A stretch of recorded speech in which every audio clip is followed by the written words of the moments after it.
Hey guys, it's Hannah and this is Bookworms Talk. And today I'm going to talk about Sins and Needles by Karina Halle. I really hope that's how you say it. Halle? Halle? Halle?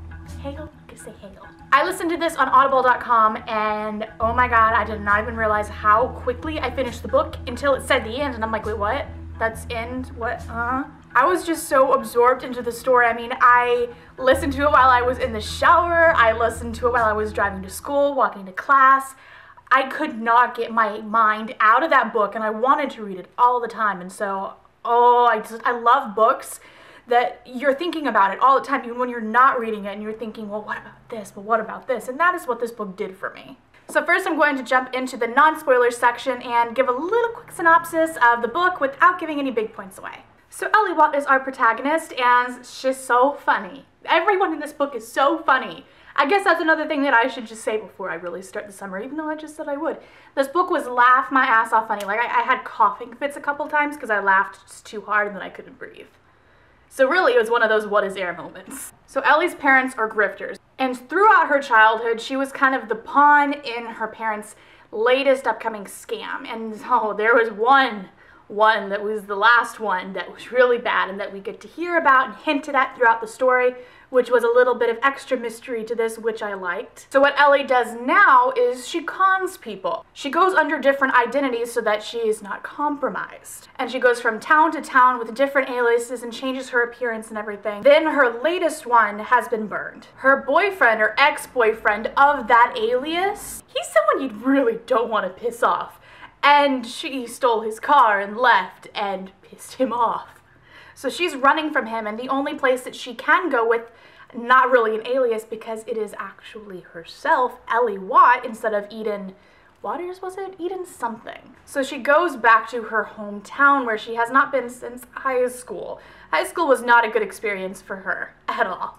And while she's applying for a job, they're just temporarily trying to get some money up and wants to stay with her uncle, and he's just really bad off. He doesn't have a lot of money, and so she's applying at a job at this coffee shop. They're full. Anyway, she runs into Camden McQueen. She knew him in high school, but he is totally different now. In high school, he was the goth guy. He was different and weird. He was picked on like crazy, and so was Ellie, but for a different reason. See, Ellie was in, without spoiling, because there's mystery to this, we get little breadcrumbs throughout this, but she has this scar on her leg and she limps from it, and so she was just, teased in high school and it was horrible. And so was he, and they kind of, got to be friends, I think, because of that. But so what does Ellie do? What she does with everyone. She cons him. She's counting that he still loves her from high school and that she can manipulate him and rob him because she needs money to get out of town. But let me say this now, that little plot, there are so many different, plot climaxes and everything. That is not the main point of the book. It's not, let me seduce this guy and then try to rob him and then I will leave and leaving is the ending. That's not at all how this is.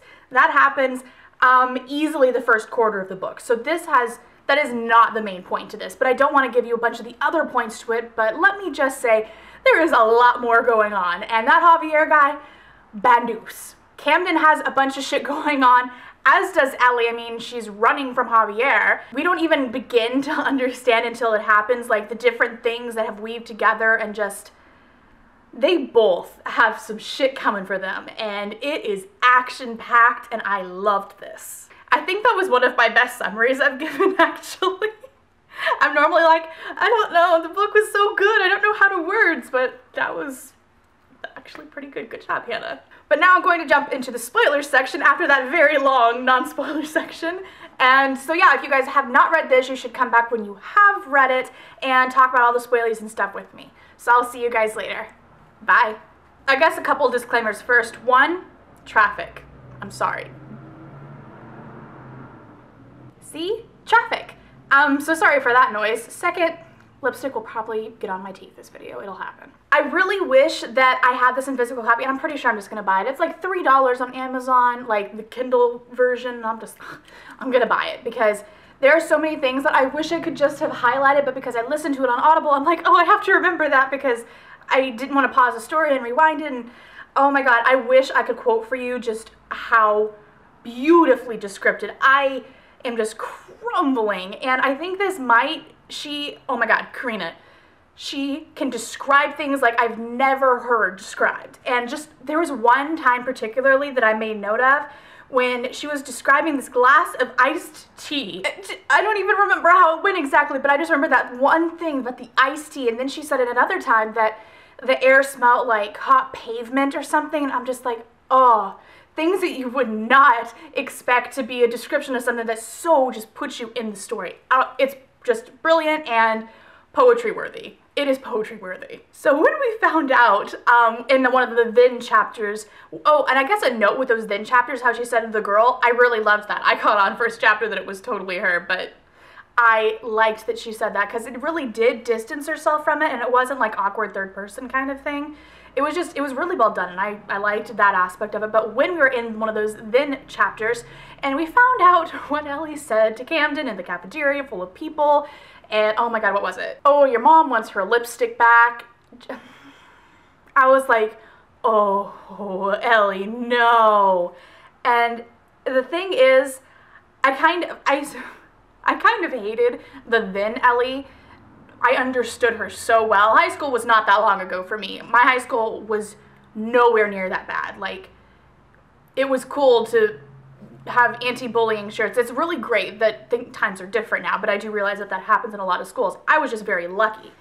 But yeah, I was in high school not that long ago. I do see how these cliques and just people are very, very judgmental, and so it wasn't far-fetched to me at all. But let me just say, I think this might have been like my favorite, I don't know, interaction with them when they're in his backyard and they were like grilling steaks, I believe, and they had already gone through like a bottle and a half of wine or something, and so she's drunk and trying to change into these thrift shop clothes that they bought on their Camden and Ellie Day of Fun thing, which I loved that too, by the way.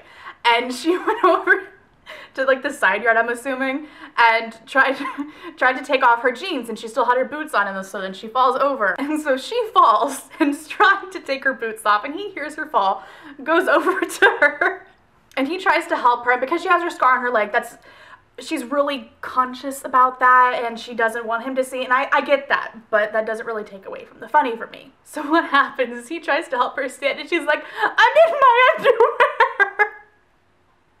I don't know why it was so funny, just, I don't know, imagining someone drunk on the ground, pants literally around their ankles with shoes on, and I'm in my underwear. I thought it was really funny. And let's fast forward to when she was actually robbing him. I didn't actually think he was going to catch her. I kind of thought that she would catch some nerves and decide not to and have to figure something else out. That's where I thought the story was going to go. I did not expect where it was going, again, which I appreciate. But when she was actually robbing him, and it was just trying to, all these different, like, 3-digit codes, and I'm just like, oh my God, and she can't get it, and I'm like, oh. And then when he found her, and he had all these awful things to say, but they were all so true, and he was calling her a con artist, and just all these horrible things, and I think somewhere in there we get a then chapter of more shit that she did to him in high school, and I'm just like, she's an awful person, but I still like her, which is really hard to come by with characters. I wouldn't actually call her bad, she just consistently makes bad choices that hurt people all the time. And so Camden kind of gives her, you know, one of two choices. Either he's gonna call the cops or she has to help him, because Camden is in some shit too. Because, side note, he has a son and his ex-wife, and his ex-wife, I think, there was this whole back and forth thing about whether it's mafia, whether it's not. Basically, it's the mafia or the mob, and she's related to them. And so anyway, he has majorly pissed them off, and he was also money laundering. He has just managed to piss so many damn people off. So many people.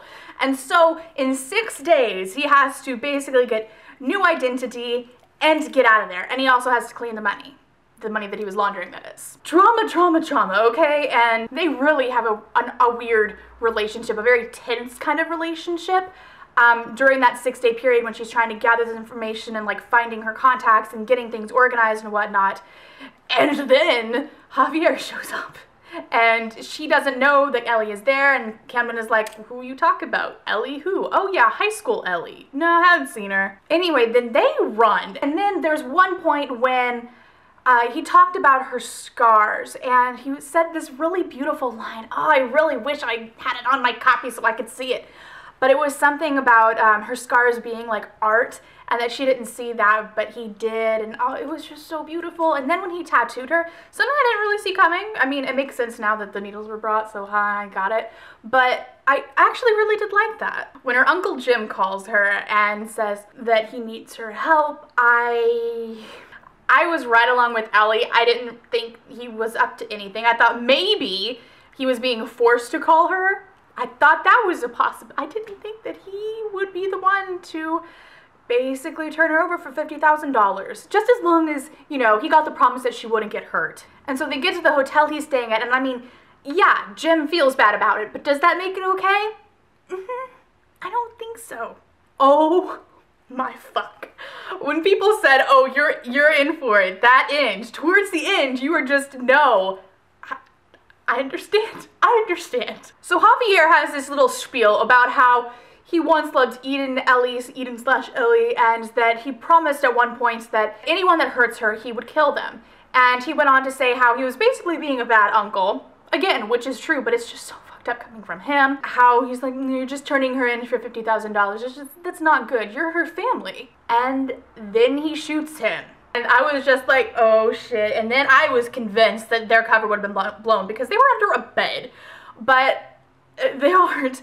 I was, ugh. Anyway, they continue to run. And then at one point, she gets a call from her uncle's cell phone, and she has to pretend that she doesn't know he's dead. So she's like, hello. And then they're blackmailed because Javier has his son and his ex-wife. So they have to exchange Ellie for them. And of course, Camden is just lost to all of this. He doesn't know what to do. And Ellie has just, I guess, grown a conscience and said, I mean, I've done so much wrong, and I just can't allow this to happen. And so they make the trade, and it ends in a cliffhanger, okay? It ends in very much of a cliffhanger. Ben and his ex-wife are safe, okay?